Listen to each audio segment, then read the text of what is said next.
Le 11 septembre 2016 est le jour du 15e anniversaire des attentats terroristes aux USA. 3 avions de ligne ont été détournés. 2 d'entre eux auraient été projetés sur les tours jumelles du World Trade Center et le troisième sur le Pentagone à Washington. La plupart des gens, y compris les gouvernements et tous les grands médias, acceptent l'explication officielle selon laquelle l'effondrement des tours jumelles aurait été causé par les dégâts consécutifs à la collision des avions et par l'incendie qui en a résulté.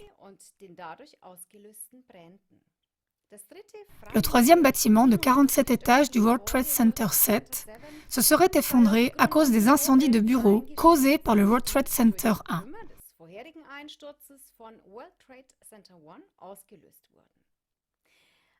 Le temps passant, une grande partie de la population, dont des millions d'Américains, des architectes, des ingénieurs et des scientifiques, ne se satisfont plus de l'explication officielle.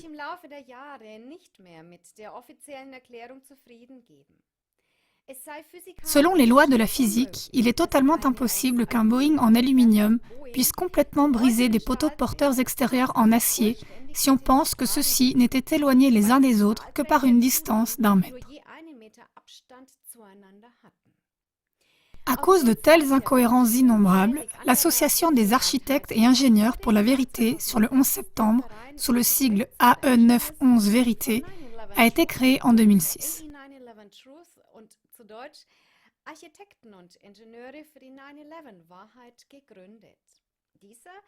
Celle-ci s'est donnée pour mission de rechercher et de diffuser les informations scientifiques sur la destruction complète des 3 gratte-ciel du World Trade Center le 11 septembre 2001. L'association compte plus de 4000 membres dans le monde entier, dont 2600 architectes et ingénieurs qualifiés. D'après AE911 Vérité, la probabilité est très minime pour que des incendies puissent faire écrouler entièrement des bâtiments en acier. Des incendies ne peuvent faire écrouler que des bâtiments moins stables et seulement en les déformant inégalement et seulement partiellement. L'écroulement serait très lent et certaines parties resteraient intactes, ce qui n'était pas le cas pour les 3 bâtiments du World Trade Center.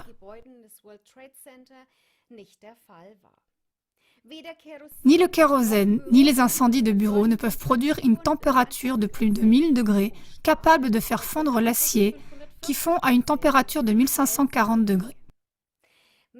Plus de 100 incendies dans des gratte-ciel construits en acier avant et après le 11 septembre n'ont jamais abouti à un écroulement total. D'un autre côté, d'après l'AE911 Vérité, les caractéristiques de la destruction des tours jumelles et du World Trade Center 7 correspondent à celles d'une explosion contrôlée.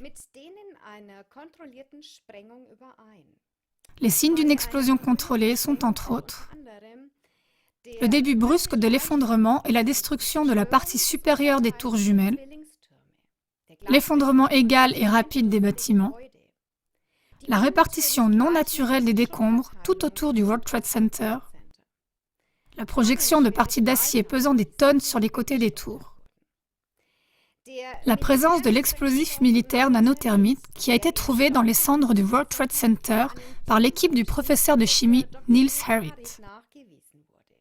le témoignage de plus de 100 services de secours qui ont relaté des explosions et des éclairs. L'association AE911 Vérité explique en outre que jusqu'à présent dans l'histoire, la destruction totale d'un bâtiment en acier n'a été faite que par un dynamitage ciblé.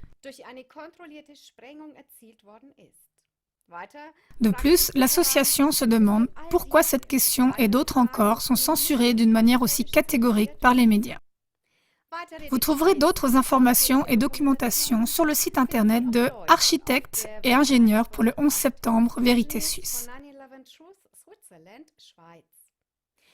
Pour ceux qui veulent plus d'informations sur les incohérences scientifiques, l'association suisse a organisé à Berne le 10 septembre 2016 une conférence avec différents orateurs à l'occasion du 15e anniversaire de la destruction du World Trade Center.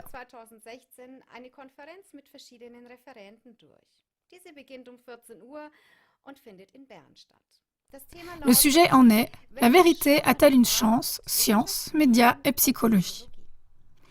Un aperçu des discours non censurés pourra être regardé sur CLA TV en allemand ce dimanche 11 septembre.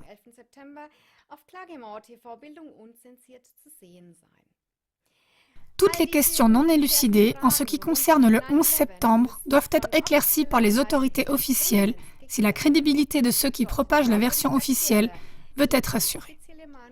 Bonne soirée. Guten Abend.